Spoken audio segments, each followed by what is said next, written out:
우리 지난주 한 주간 동안 여러분 묵상한 말씀들이 열왕기하 4장부터 오늘까지 6장까지 묵상을 했습니다.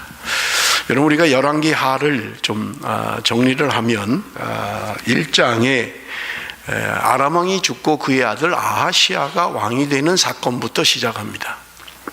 그가 난간에서 떨어져서 병이 나을지를 이방 신인 바알세붑에게 물어보기 위해서 자신의 신하들을 보내게 됩니다. 하나님이 엘리야를 통해서 그 신하들에게 왕에게 말을 전하게 합니다. 너가 이스라엘에 왕이 없어서 이방 신에게 찾아가느냐, 그 이야기를 전하게 합니다. 그랬더니 아하시아는 엘리사를 잡기 위해서 50부장과 50명의 군사를 보내게 돼요. 그런데 엘리야의 기도로 말미암아 50부장과 50명의 군사가 불에 타서 죽게 됩니다. 왕이 두 번째로 50부장과 50명의 군사를 보냅니다마는 그들 역시 불에 타서 죽습니다. 세 번째 갔을 때 하나님은 엘리야에게 그와 함께 가라고 말씀하십니다. 그래서 왕에게 찾아가서 왕에게 하는 말이 동일한 말을 합니다. 당신이 침상에서 내려오지 못하고 죽게 될 것입니다. 그것을 이야기를 해요. 그게 1장에 기록된 이야기였습니다. 여러분 열왕기하 2장은 엘리야가 이제 하늘로 승천하는 장면이 엘리야 2장에 기록되어 있고, 엘리야 대신해서 엘리사가 그의 사역을 계승하는 것을 2장에 기록하고 있는 것을 우리가 볼 수 있습니다.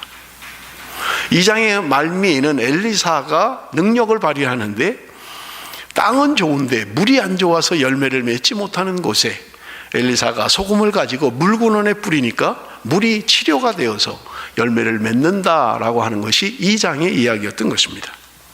여러분 열왕기하 3장은 이제 이스라엘과 그리고 남유다 그리고 에돔이 연합으로 모압을 치는 전쟁을 치르는 장면이 열왕기하 3장에 기록되어 있습니다.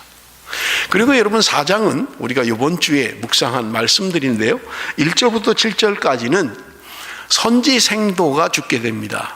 그런데 과부가 된 이 아내가 남편이 빚밖에는 남겨놓지 않은 거예요. 그러니까 살 길이 없어서 엘리사를 찾아가게 됩니다. 그때 엘리사가 빈 그릇을 빌려와라. 그래서 집마다 집에 이웃에게 빈 그릇을 빌리고 거기다가 기름을 따르라고 합니다. 그리고서 엘리사가 이야기합니다. 그것을 갖다 팔아서 빚을 갚고 남은 것으로 아들과 함께 생활하라고 이야기하는 것이 1절에서 7절의 이야기입니다. 8절에서 37절까지는 수넴 여인이라고 하는 여인에 대한 이야기입니다. 여러분 이 수넴 여인이라고 하는 사람은 엘리사를 극진히 공개를 합니다. 남편에게 이야기해서 자기 집안에 엘리사를 위한 방도 하나 마련을 해요. 이 엘리사가 감사해서 그에게 필요한 게 뭐냐라고 할 때 아들이 없다는 사실을 알게 됩니다. 남편은 나이 많아서 더 이상 자식을 낳을 수가 없고요. 그런데 하나님께서 엘리사를 통하여 수넴 여인에게 아들을 허락하십니다. 그런데 그 아들이 얼마 있지 않아서 죽는 거예요. 그런데 엘리사가 그 죽은 아들을 살려내는 장면이 4장 8절에서 37절까지 기록되어 있습니다. 38절에서 41절까지는 생도들이 들판에 나가서 채소를 따다가 국을 끓였는데 그 채소 가운데 독이 있었던 거예요. 그런데 엘리사가 가루를 넣어서 그 국을 치료하고 독을 제거하는 장면이 기록되어 있습니다. 그런가 하면 보리떡 20개를 누가 가져왔는데 그 보리떡 20개를 가지고 100명이 먹고도 남는 기적을 행하는 것이 4장에 기록되어 있는 것입니다. 우리가 아는 것처럼 5장은 나아만 장군에 대한 이야기입니다. 문둥병에 걸려있는 나아만 장군이 고침을 받는 사건이 여러분 5장에 기록되어 있어요. 그리고 여러분 오늘 우리가 읽은 본문 6장은 여러분 1절부터 7절에 보면 좀 더 넓은 집으로 가기 위해서 나무를 합니다. 도끼를 빌려다가 나무를 하는 과정에서 이 도끼가 도끼자루에서 빠져서 연못으로 떨어져 버린 거예요. 그 사실을 한 엘리사가 나뭇가지를 꺾어서 그 연못에다 던지니까 그 도끼가 떠올랐다. 그런 이야기가 여러분 우리가 오늘 읽은 본문 말씀 바로 앞에 기록되어 있는 것입니다. 7개나 놀라운 초자연적인 사건이 여러분 지난 주간에 우리가 묵상한 내용이에요. 여러분 이 말씀들을 어떻게 이해를 하십니까? 그리고 어떻게 우리의 삶 가운데 적용을 하느냐 하는 거예요. 여러분 큐티라고 하는 것은 말씀을 관찰하고 그 말씀을 내 삶에 적용하는 것입니다. 그런데 이런 초자연적인 역사들을 우리의 삶에 어떻게 적용하냐고요. 도끼 그 쇳덩어리가 연못에 빠졌는데 나무를 던졌는다고 그 쇳덩어리가 떠오른다는 게 이게 도대체 말이 되는 이야기입니까? 기름이 없는데 빈 그릇에다가 그냥 기름 없는 한 조금 남아있는 기름을 따르니까 계속 콸콸콸콸콸 나오는 거예요. 이런 기름병만 있으면 다 부자 될 수 있죠. 근데 중요한 것은 뭐냐면 이 말씀을 여러분 지난 한 주간 동안 어떻게 묵상을 했고 어떻게 적용하겠다고 결심했느냐 하는 것입니다. 제가 전에 그 집에서 큐티를 하는데 집에 데리고 있던 애가 큐티를 하고 제가 이 본문을 통해서 무엇을 깨달았느냐, 어떤 은혜를 받았느냐 하면 똑같은 대답을 했어요. 그게 뭐냐? 착하게 살자. 걔는 적용이 항상 그거예요. 이 본문을 통해서 하나님이 너에게 주시는 말씀이 뭐냐? 착하게 살자. 그 다음 날도 또 예배 드리고 물어보면 착하게 살자. 걔가 주제가 착하게 살자예요. 여러분 오늘 우리가 신앙생활을 하면서 혹시 이런 신앙생활을 하고 있지는 않습니까? 신앙생활을 하고 믿음을 좀 가지면 모든 대답의 결론이 믿음 아니면 은혜예요. 모든 게 다 그래요. 기도, 믿음, 은혜. 그 뭐 문제가 생기면 기도하십시오. 뭐 조금 잘 되면 하나님의 은혜입니다. 믿음으로 반응하십시오. 모든 게 다 그래요. 모든 게. 제가 오늘 글을 보니까 웃지 못할 일이 있었는데 선생님이 퀴즈를 내기 위해서 이것은 세상에서 참 아름다운 분입니다. 그랬더니 주일학교회가 대답하기를 하나님 아닙니다. 참 따뜻하신 분입니다. 성령님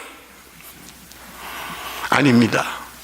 또 다른 걸 얘기하니까 예수님. 이 선생님들이 일부 예배 때 웃더라고요. 애들은 무조건 질문하면 하나님, 그거 틀렸다 그러면 또 예수님, 그거 틀렸다 그러면 성령님, 늘 똑같은 말을 하는 거예요. 혹시 우리 신앙생활도 그런 것은 아닌지. 문제만 있으면 무조건 믿음, 무조건 은혜, 아니면 기도. 그게 입처럼 붙어 있는 거예요. 그냥 습관적으로. 하나님이 오늘 정말 그렇게 능력의 하나님인 것을 우리가 고백하면서 내 삶 속에 정말 그렇게 믿고 있느냐 하는 거예요. 여러분 우리는 이야기합니다. 하나님은 오병이의 기적을 행하시는 하나님입니다. 아멘 해요. 그런데 정말 내 삶 가운데 하나님이 오병이의 기적을 행하신다라고 믿고 있느냐 하는 거예요.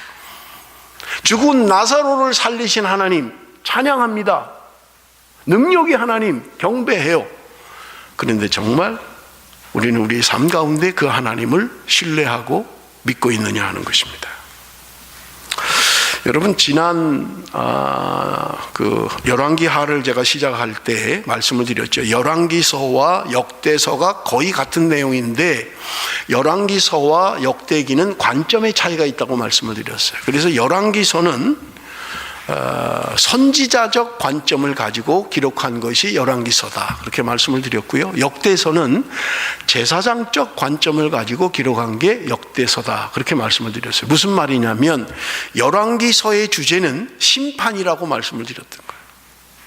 하나님 말씀대로 안 살면 너희 저주받아, 하나님 말씀대로 살면 복받아, 이게 주제예요. 심판이에요. 그런데 역대기는 같은 내용을 기록하고 있는데 주제가 소망이에요. 왜냐하면 역대기는 이미 다 멸망하고 포로로 끌려갔다가 돌아와서 쓴 거니까요. 세상 나라가 멸망을 했어요. 하나님의 나라가 멸망했다고요. 이스라엘 백성들이 망했어요. 그런데 역대기는 그게 끝이 아니라고 이야기하는 거예요. 그래서 여러분 신약 성경에 다윗의 자손 예수 그리스도, 그분으로 말미암아 이루어지는 새로운 나라, 새로운 언약, 하나님의 나라를 이야기하고 있는 것을 우리는 볼 수 있는 것입니다. 여러분, 그래서 성경의 주제가, 지난주 우리 성경 일독학교 공부할 때 말씀을 드렸었는데요, 성경에 큰 주제들이 있습니다. 성경을 관통하는 성경의 큰 주제가 있는데 그게 뭐냐면 하나님의 나라예요. 그런데 여러분, 인터넷에 하나님의 나라를 치면 구약 성경에는 하나님의 나라라는 단어가 없습니다. 아예 신약에만 있어요. 제가 찾아보니까 48번 하나님의 나라라는 단어가 신약에만 그렇게 나온다는 거예요. 구약에는 하나도 없어요. 그러면 어떻게 구약 성경의 주제가 하나님의 나라냐나 하는 거예요. 여러분, 하나님의 나라가 뭐예요? 하나님의 나라의 다른 말을 이야기하면 하나님의 다스림, 하나님의 통치, 이게 하나님의 나라예요. 여러분, 우리가 나라라는 것을 이야기할 때 백성이 있어야 된다, 땅이 있어야 된다, 주권이 있어야 된다, 이게 나라의 3요소잖아요. 이 중에 하나라도 없으면 나라로서 구실을 못하는 거예요. 백성은 있는데 땅이 없어요. 이건 나라가 아니에요. 우리가 일제 36년 동안 지배를 받을 때 대한민국은 없는 거예요. 왜? 다른 나라의 지배를 받았기, 주권이 없는 거예요. 백성도 있고 땅도 있는데 주권이 없어요. 이건 나라가 아니에요. 여러분 보십시오. 주권이 있어요. 백성이 있어요. 근데 땅이 없어요. 이건 나라가 아니에요. 그래서 하나님이 이스라엘 백성들을, 여러분 보세요. 창세기 1장에서 11장까지 일반 역사를 이야기하고 있잖아요. 12장부터 50장까지 사람에 대해서 이야기하잖아요. 아브라함, 이삭, 야곱, 요셉. 그리고 나서 애굽으로 이동해서 400년 동안 종살이를 하는 동안 이스라엘이라고 하는 민족에 이제 나라가 돼버린 거예요. 종족에서 나라가 된 거예요. 여러분, 백성이 있어요. 그래서 하나님 말씀하신 게 뭐예요? 내가 약속한 땅으로 가라는 거예요. 하나님이 약속한 젖과 꿀이 흐르는 땅으로 가라는 거예요. 이 땅이 있어야 되니까. 그게 가나안이잖아요. 그런데 그 가나안에는 이미 다른 사람들이 살고 있는 거예요. 그러니까 하나님이 내쫓으라는 거예요, 저들을. 그리고 너희가 그 약속의 땅을 가라고 말씀하시는 거예요. 그 다음에 주권. 이거는 출애굽한 이스라엘 백성들에게 시내산에서 하나님의 법을 주시는 거예요. 율법, 계명. 하나님을 통치하고 다스리는 법이 있어야 되니까요. 그래서 하나님이 땅을 주시고 백성을 만들어 주시고 그 다음에 법을 주셨던 거예요. 하나님의 나라를 꿈꾸셨던 거예요. 하나님은 하나님이 다스리고 통치하는 하나님의 나라를 꿈꾸신 거예요. 그런데 사람들은 세상의 왕을 자꾸 요구하는 거예요. 그래서 하나님이 사무엘을 통해서 왕을 허락하셔서 이스라엘의 초대 왕인 사울, 그 다음에 다윗, 솔로몬이 통일 왕국 시대를 이루잖아요.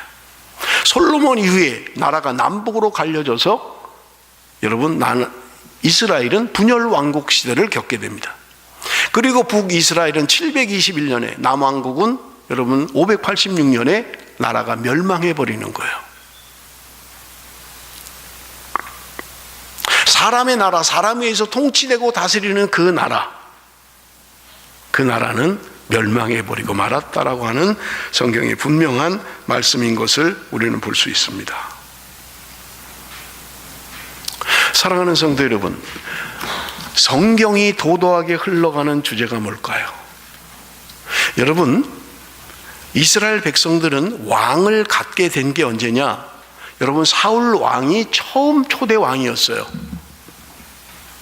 그러니까 그 전에는요, 왕이 없을 때, 그 전에는 사사시대로 있었어요. 사사들이 통치했어요. 그 전에는요, 선지자들이 다스렸던 거예요. 사무엘과 같은 신정정치를 행했던 거예요. 그런데 여러분, 왕에 대한 이야기를 신명기서에 기록하고 있어요. 여러분, 신명기는, 우리 신명기 할 때 설교했잖아요. 신명기는 이스라엘 백성들이 가나안 땅에 들어가기 전에 요단 동편 모압 평지에 있을 때 주신 말씀이에요. 그러니까 아직 가나안 땅에 들어가지도 않았고 왕도 없고 그렇게 있을 때예요. 그런데 그때 하나님이 말씀을 통해서 왕에 대한 규정을 주셨던 거예요. 우리 한번 봅니다. 중요하기 때문에요. 우리 한번 신명기 17장 14절에서 20절, 좀 깁니다만은 우리 한 절씩 교독하겠습니다. 신명기 17장 14절에서 20절. 내가 내 하나님 여호와께서 내게 주시는 땅에 이르러 그 땅을 차지하고 거주할 때 만일 우리도 우리 주위의 모든 민족들 같이 우리 위에 왕을 세워야겠다는 생각이 나거든.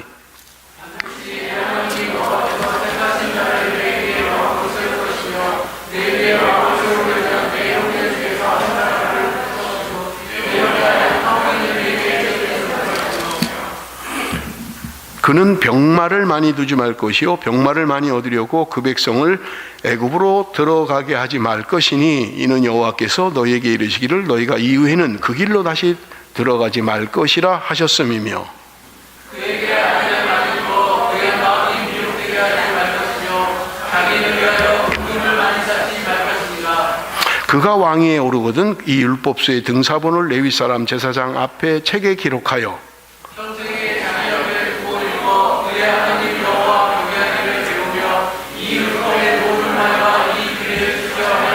다 같이 읽습니다. 그리하면 그의 마음이 그의 형제 위에 교만하지 아니하고 이 명령에서 떠나 좌로나 우로나 치우치지 아니하리니 이스라엘 중에서 그와 그의 자손이 왕에 있는 날이 장구하리라. 지금 왕이 있지도 않아요. 아직도 멀었어요. 왕이 있으려면. 그런데 하나님이 신명기서를 통해서 너희들 가운데 왕을 원할 때에 왕에 대한 규정을 정해 놓으신 거예요. 그런데 뭐라고 해요? 여호와께서 택하신 자를 왕으로 세우라는 거예요. 이방인이 되면 안 되고 너희들의 형제들 가운데 왕으로 세워야 된다라고 이야기합니다. 그 다음에는요, 병마를 많이 두지 말라는 거예요. 병마를. 군인들, 병사들, 기병대. 여러분, 나라를 지키려면 군사에 힘이 있어야 되잖아요. 그런데 왕된 자에게 요청하기를 너가 왕이 되면 병마를 많이 구하지 말라는 거예요. 두 번째가 뭐예요? 아내를 많이 두지 말라는 거예요. 세 번째는요, 은금을 많이 두지 말라는 거예요. 자, 왕입니다. 왕이 되면 제일 먼저 그들은 나라를 지킬 군사력을 확보하려고 하는 거예요. 강력한 군사력을 확보하려고 하는 거예요. 그런데 하나님은 병마를 많이 두지 말라는 거예요. 왕들 쳐놓고 수많은 아내들을 뒀어요. 뭐 우리나라도 뭐 의자왕이 3,000궁녀다 그러잖아요. 뭐 하는데 그렇게 필요한지 모르겠어요. 왕들마다. 그런데 성경은 아내를 많이 두지 마라, 은금을 많이 두지 말라는 거예요. 왜 그래요?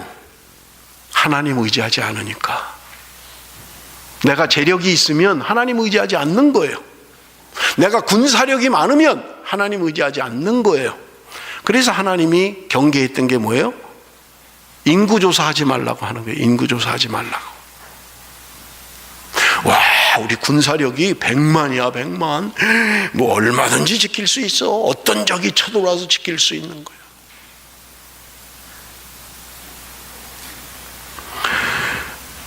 여러분, 사울, 다윗, 솔로몬 120년의 통치, 그 이후에 왕들의 역사, 분열 왕국의 역사, 결국은 멸망으로 치닫는 왕들의 역사, 그게 열왕기라 그랬잖아요. 왕들의 역사. 그런데 그 왕들에게 하나님이 아내를 많이 두지 마라, 병마를 많이 두지 마라, 은금을 많이 갖지 말라 라고 하는 것 외에 주시는 말씀이 있어요. 여러분, 18절 19절입니다. 그가 왕위에 오르거든 이 율법서의 등사본을 레위 사람 제사장 앞에서 책에 기록하여 평생에 자기 옆에 두고 읽어 그의 하나님 여호와 경외하기를 배우며 이 율법의 모든 말과 이 규례를 지켜 행할 것이라. 지금 왕이 될 사람에게 말씀하는 거예요. 왕이 되면 너는 하나님의 말씀을 복사를 해서 평생에 곁에 두라는 거예요.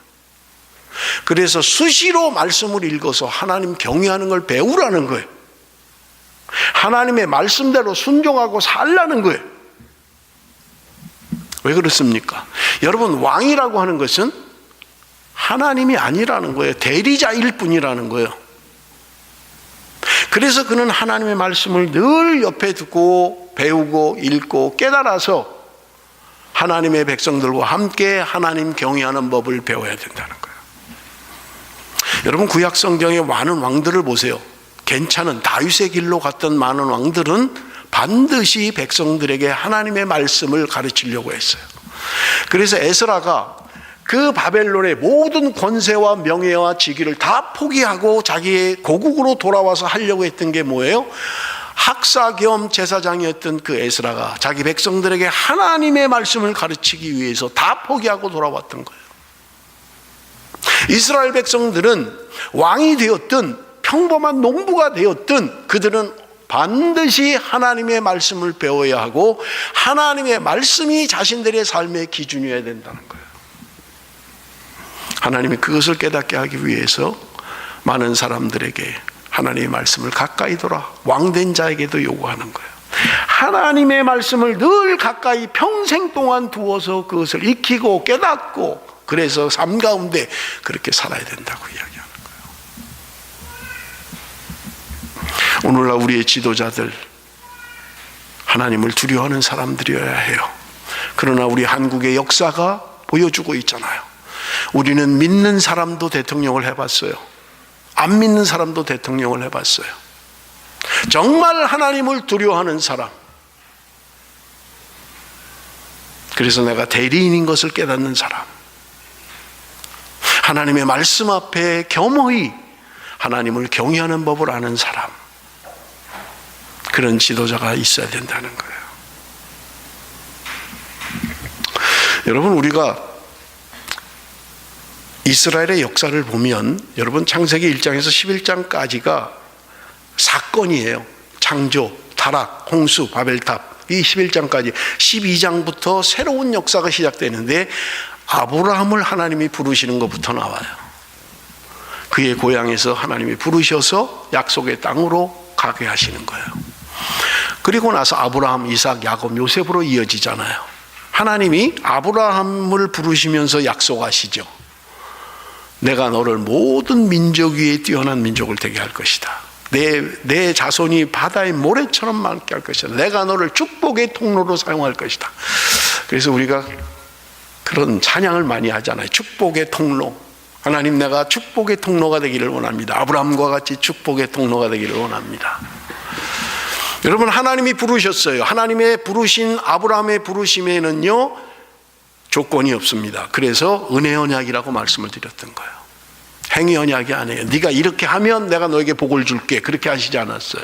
하나님이 택하셨어요. 그리고 축복의 통로로 사용하신 거예요.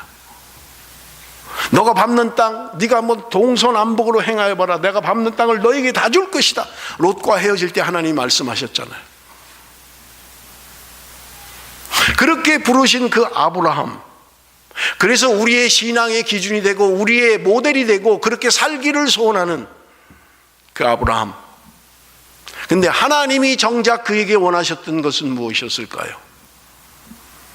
여러분, 창세기 18장 19절 우리 한번 같이 읽어봅니다. 창세기 18장 19절 다 같이 읽습니다. 시작.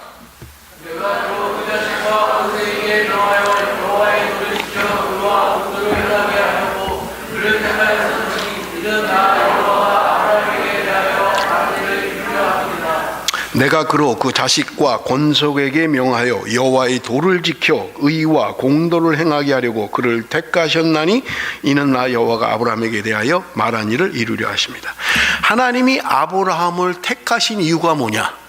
오늘 본문이 이야기합니다. 여호와의 도를 지켜 의와 공도를 행하게 하려고. 자, 여러분, 여호와의 도가 뭐예요? 의와 공도. 의는 알겠는데 공도가 뭐예요? 공도. 저도 잘 사용하지 않는 말이에요. 공도가 뭐예요? 잘 모르잖아요. 그죠? 하나님이 여호와의 도를 지켜 행하게 하기 위해서. 여호와의 도는 뭐예요? 여러분, 성경을 보면 금방 알 수 있어요. 영어 성경을 보면 대번에 알 수 있습니다. 여러분, RSV 영어를 좀 우리 한번 보겠습니다. For I have chosen him that he may command his children and his household after him to keep the way of the Lord. 여호와의 도라는 게 뭐예요? The way of the Lord. 주님의 길로 가는 것. 이것은 로드예요, 로드. 계명, 말씀이 아니라 주님이 가신 그 길을 가라는 거예요. 어떻게 해요? By doing righteousness and justice. 여러분, 여기 우리 한글 성경에는 의와 공도라고 하는 것을 영어 성경에는 righteous and justice라고 번역하고 있는 거예요. 올바른 삶, 올바른 것, 그리고 정의라고 이야기할 수 있는 그 삶이 주님의 길이고 하나님이 아브라함을 부르신 목적이라는 거예요. 네가 올바르게 그리고 정의롭게 살면 내가 너를 선택하겠다는 게 아니에요. 내가 너를 선택했어요, 조건 없이. 그런데 내가 너에게 원하는 게 있다. 그게 뭐냐? 그것은 바로 righteousness and justice로 살아야 된다는 거예요. 이게 아브라함을 부르신 목적이라는 거예요. 값없이 하나님이 아브라함을 부르신 것처럼 오늘 저와 여러분도 하나님이 값없이 부르셨어요. 우리의 조건을 요구하시지 않고 하나님의 은혜로 우리를 부르셔서 하나님의 자녀를 삼으셨다는 거예요. 그렇다면 하나님이 내가 너를 선택한 이유는 뭐냐? 네가 의를 행하고 정의를 행하는 것, 그것이 바로 내가 너를 선택한 이유다라고 말씀하고 있다는 거예요. 사랑하는 성도 여러분, 오늘 나는 하나님의 의, 하나님의 정의, 그 삶을 살고 있느냐 하는 거예요. 내 생각, 내 철학, 내 주장, 내 사상이 아니라 하나님이 오늘 저와 여러분에게 요구하는 것은 주의 길을 따라가는 것, 의를 행하고 정의를 행하는 것, 그것이 하나님이 저와 여러분을 향한 부르심의 목적이라는 거예요. 그래서 고린도후서 5장 15절에 말씀하잖아요. 주님이 나를 위하여 죽으신 것은 내가 더 이상 나 자신을 위하여 사는 것이 아니라 나를 위하여 죽으신 예수 그리스도를 위하여 살게 하려 하심이니라. 주님이 오늘 저와 여러분을 위하여 죽으시고 나를 구원하신 목적이 뭐냐? 이제 더 이상 너 자신을 위하여 사는 게 아니라 너를 위하여 돌아가신 예수 그리스도를 위하여 살라는 거예요. 이게 그리스도인, 부르심을 받은, 하나님의 은혜로 구원함을 받은 하나님의 백성들의 삶의 철학이고 원칙이고 삶의 목적이라고 분명하게 말씀하고 있는 것입니다. 그럼에도 불구하고 우리는 어떤 삶을 자꾸 살라고 해요? 아브라함의 복을 달라는 거예요. 축복의 통로로. 여러분 기억하십시오. 아브라함이 죽는 날까지 무슨 복을 받았습니까? 네가 밟는 땅 내가 너에게 다 줄 것이다 하신 그 하나님이 무슨 땅을 줬어요? 아브라함이 죽을 때까지 자기 아내 사라 묻을 매장지 하나밖에 없었어요. 땅 없었어요. 그 사람 이름으로, 아브라함의 이름으로 등기된 땅이 없었어요. 무슨 자손이 바다 모래알처럼 그렇게 많았어요.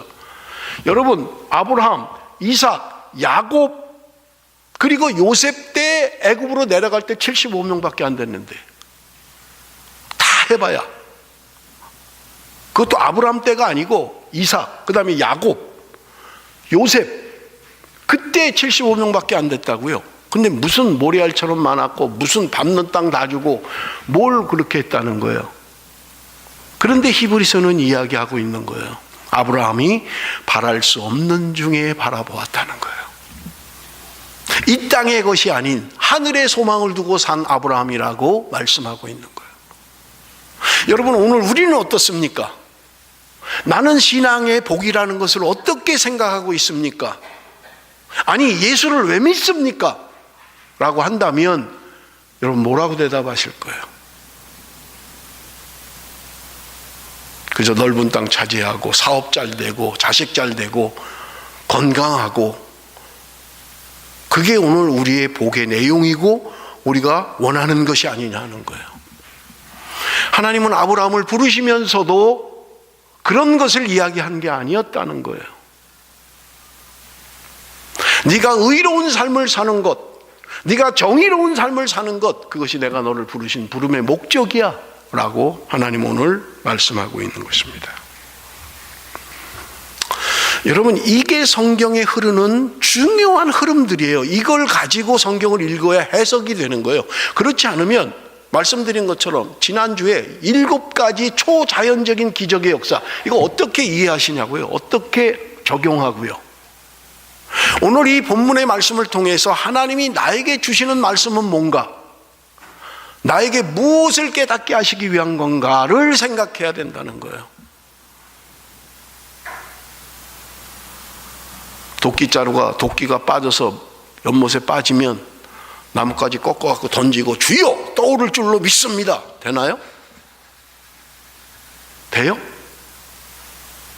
독이 들었는데 주여 독이 제거될 줄로 믿습니다. 무슨 가루를 뿌렸다고는 안 나와요. 그걸 알면 참 좋겠는데 그냥 가루라고만 했어요. 밀가루인지 무슨 가루인지.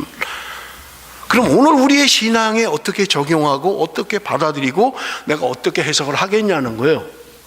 그렇지 않으면 여러분, 이것은 전설 따라 삼천리가 돼버리는 거예요. 그냥 옛날에 그랬다더라.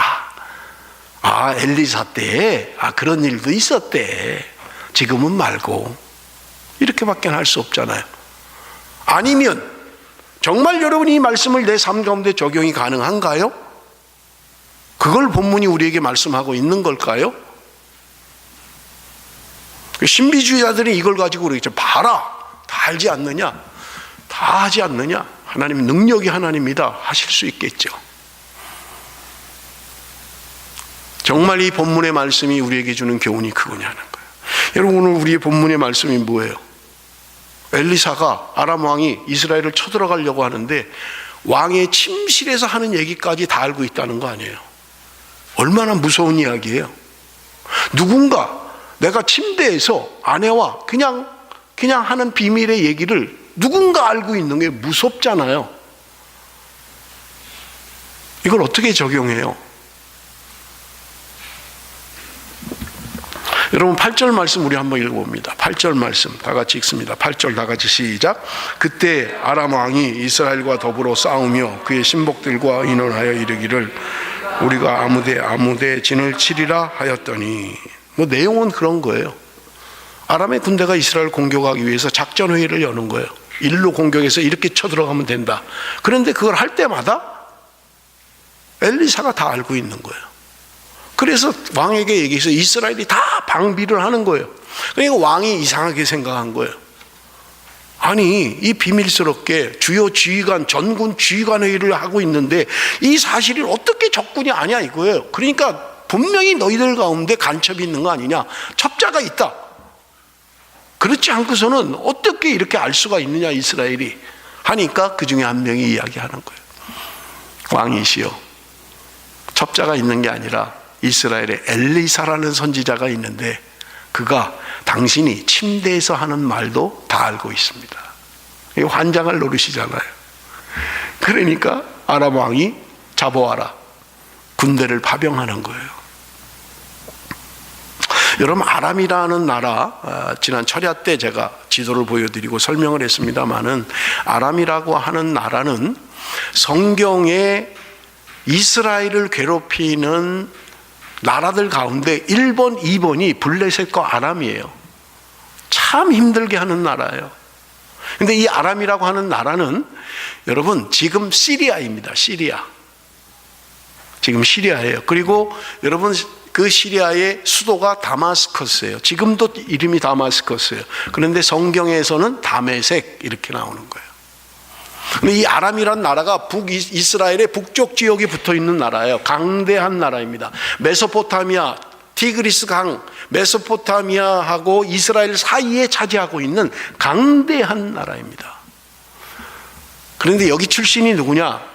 아브라함이 자기 고향을 이곳이라고 이야기하는 거예요. 왜? 하란이 자기 고향이니까. 하란이 아람에 속해 있는 나라예요. 그래서 아브라함이 자기 아들 이삭의 아내를 구할 때 가나안 여인 중에 하지 말고 종을 보내면서 너는 내 고향으로 가서 신부감을 데려와라 그러잖아요. 그게 어디예요? 아람이에요. 이삭의 아들 야곱이 팥죽 한 곳으로 형의 그걸 뺏고 죽게 생겼으니까 그 엄마가 리브가가 너 빨리 도망가라, 외삼촌 집 우리 집으로 도망가라 한 곳이 어디예요? 바담 아람이에요. 거기 가서 야곱이 자기 삼촌 라반의 딸들하고 결혼하잖아요. 아람 출신들이에요. 그러니 여러분, 성경의 위대한 믿음의 조상들이 아람 출신들과 결혼한 게 많다는 거예요. 그런데도 괴롭히는 거예요. 그런데도 이스라엘을 괴롭히는 거예요. 여러분, 블레셋이라고 하는 나라는 함의 후손입니다. 노아의 세 아들 함, 셈, 야벳 중에 함의 후손들이에요. 아람은요, 셈의 후손들입니다. 여러분, 지금 아람 왕이 공격을 하려고 하는 거예요. 그런데 그때마다 수포로 돌아가는 거예요. 14절 15절 보겠습니다. 왕이 이에 말과 병거와 많은 군사를 보내매 그들이 밤에 가서 그 성읍을 에워쌌더라. 하나님의 사람의 사환이 일찍 일어나서 나가보니 군사와 말과 병거가 성읍을 에워쌌는지라. 그의 사환이 엘리사에게 말하되 아, 내 주여, 우리가 어찌하리까 하니. 엘리사가 모든 걸 다 알고 있다고 하니까 군대를 파병해버린 거예요. 잡아와라. 그래서 엘리사가 머물고 있는 도단성이 완전히 포위된 거예요. 종이 아침에 일어나 보니까 완전히 포위된 걸 보는 거예요. 주인님, 큰일 났습니다. 우리 완전 포위됐습니다. 죽게 생겼습니다. 그때 엘리사가 대답합니다. 16절 17절 다 같이 읽습니다. 다 같이 시작. 대답하되 두려워하지 말라. 우리와 함께한 자가 그들과 함께한 자보다 많으니라 하고 기도하여 이르되 여호와여, 원하건대 그의 눈을 열어서 보게 하옵소서 하니 여호와께서 그 청년의 눈을 여심해 그가 보니 불말과 불병거가 산에 가득하여 엘리사를 둘렀더라. 여러분, 게하시가 놀래가지고 주인에게, 엘리사에게 이야기하니까 엘리사가 말합니다. 그들보다 우리와 함께하는 사람이 많다. 아무도 없는데, 성을 지키는 군사가 있는 것도 아니고 아무도 없는데 그들보다 우리가 많다는 거예요. 엘리사가 기도합니다. 하나님, 저의 눈을 열어서 보게 하여 주옵소서. 눈이 열립니다. 하늘의 불말과 불병거를 보았더라. 무슨 눈이 열리는 거예요? 게하시가 장님인가요? 무슨 눈을 열어달라는 거예요? 여러분, 우리가 보는 눈, 육의 눈, 그런데 우리가 보지 못하는 세계가 있다는 거예요. 그것은 믿음의 눈으로밖에는 볼 수 없고 영의 눈이 열려야 볼 수 있는 것입니다. 게하시는 육의 눈은 떠져 있어요. 육의 눈으로 문제를 파악할 수는 있어요. 완전히 포위됐습니다. 지금 바위 뒤에, 나무 뒤에 완전히 군사들이 완전 포위됐습니다. 우리 큰일 났습니다. 그런데 나와 함께하는 불말과 불병거는 볼 수가 없는 거예요. 그러니 염려와 근심이 있고 두려움이 있는 거죠. 그런데 엘리사는 하늘의 불말과 불병거를 보는 거예요. 기도하니까 게하시의 눈이 떠져버린 거예요. 믿음의 눈이 열려버린 거예요. 영의 눈이 열려버린 거예요. 하늘의 불말과 불병거가 보이는 거예요. 여러분, 우리는 육의 눈이 있습니다. 지적인 눈도 있어요. 그래서 사람들이 이 지안을 가지고 개발을 하는 거예요. 그래서 나무가 물 위에 떠 있는 걸 보고 배를 만드는 거예요. 새가 하늘을 나는 걸 보고 비행기를 만드는 거예요. 거북이가 돌아다니는 걸 보고 이순신 장군이 거북선을 만든 거예요. 사람에게는 하나님이 주신 지안이 있어요. 육의 눈이 있습니다. 볼 수 있는 육의 눈이 있어요. 그러나 믿음의 눈, 영의 눈이 열려야 하늘의 세계가 보이는 거예요. 그걸 보지 못했던 거예요. 여러분, 18절 말씀입니다. 18절. 아람 사람이 엘리사에게 내려오매 엘리사가 여호와께 기도하여 가로되 원하건대 저 무리의 눈을 어둡게 하옵소서 하며 엘리사의 말대로 그들의 눈을 어둡게 하신지라. 게하시의 눈을 뜨게 하신 하나님이 지금 포위하고 있는 아람의 군사들의 눈을 멀어버리게 해버렸던 거예요. 아무리 용감하고 아무리 싸움을 잘해도 보지 못하면 싸울 수가 없는 거예요. 싸울 수가 없어요. 게임이 안 되는 거죠. 중학생이라도 이길 수 있는 거죠. 못 보이니까. 그래서 엘리사가 여긴 길이 아니다. 나를 따라와라. 그러니까 전부 다 굴비역듯이 전부 다 자꾸 안 보이니까. 그리고 사마리아 성으로 들어가는데 여러분, 엘리사가 있던 도단성에서 사마리아까지는 16km입니다. 16km.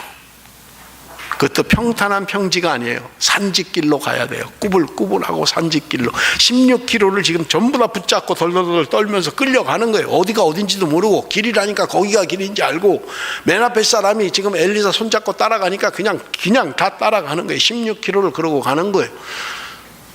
사마리아 땅에 들어왔을 때 엘리사가 기도하니까 그들의 눈이 열려버린 거예요. 열리고 보니까 이미 사마리아 한중간에 들어와 있는 거예요. 꼼짝 못한 거예요. 포로가 돼버린 거예요.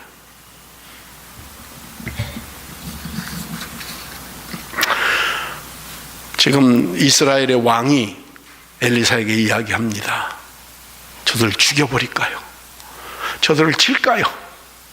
엘리사가 치지 마십시오. 살려두십시오. 먹을 물을 주고 먹을 양식을 주십시오. 그리고 돌려보내십시오.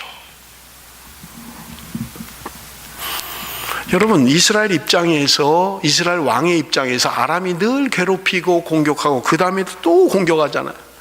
얼마나 힘들어요.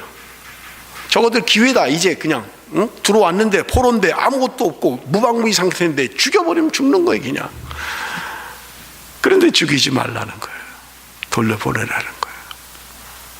여러분, 이미 5장에서 아람 군대의 군대장관 나아만이 문둥병이 치유됐다는 게 기록되어 있잖아요. 그럼 아람 왕도 알고 있을 거 아니에요. 아람의 백성들도 이미 들었을 거 아니에요. 우리의 군대장관 나아만이 저 이스라엘 땅에 가서 선지자가 고쳐주셨다, 깨끗이 나았다, 어린아이 살처럼 돼서 돌아왔다, 소문 다 났을 거 아니에요. 지금 엘리사를 잡으러 갔는데 그 군인들이 완전히 눈이 멀어가지고 사마리아 땅으로 포로돼서 들어갔다, 이 소식 다 듣고 있을 거 아니에요. 그럼 그 가족들은요, 그 포로가 된 군사들의 아내도 있을 거고요, 자식도 있을 거고요, 부모님도 있을 거고요. 이거 큰일 났다, 이거 포로로 끌려갔단다, 이거 다 죽게 생겼다. 그런데 어느 날 건강하게 돌아오는 거예요, 그냥. 만약에 죽였더라면, 제 상상력입니다. 말씀을 묵상하는 상상력이 죽였더라면 그 아내나 그 자식이나 그 부모나 이스라엘에 대해서 일을 갈 거 아니에요. 기회만 되면 저것들 내 죽여버리고 만다. 내가 우리 아버지의 원수, 내 남편의 원수, 내 자식의 원수, 내가 가만 안 둔다 그럴 거 아니에요. 그럴 줄 알았는데 그들이 돌아온 거예요. 그러니 얼마나 기쁩니까? 얼마나 좋아요. 그래서 23절에 뭐라고 해요? 이로부터 아람 군사의 부대가 다시는 이스라엘 땅에 들어오지 못하니라. 여러분, 이 본문이 오늘 우리에게 주는 교훈은 뭘까요? 하나님이 무엇을 깨닫게 하기 위해서 이 본문을 기록하게 하셨을까요? 여러분, 하나님의 말씀이 성경으로 기록되기 전에는 놀라운 기적과 이적이 많이 나타났던 거예요. 왜냐하면 하나님을 알 수 있는 방법이 없었어요.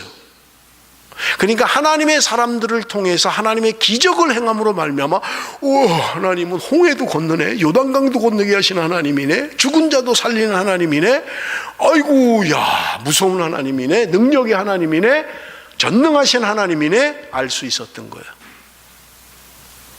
그러나 하나님의 말씀이 기록된 이후에, 하나님의 말씀이 완성되고 오늘 우리의 손에 하나님이 어떤 분인지를 전부 다 계시해 준 하나님의 말씀이 있은 이후에 그런 기적과 이적이 우리에게 얼만큼 필요하겠냐는 거예요.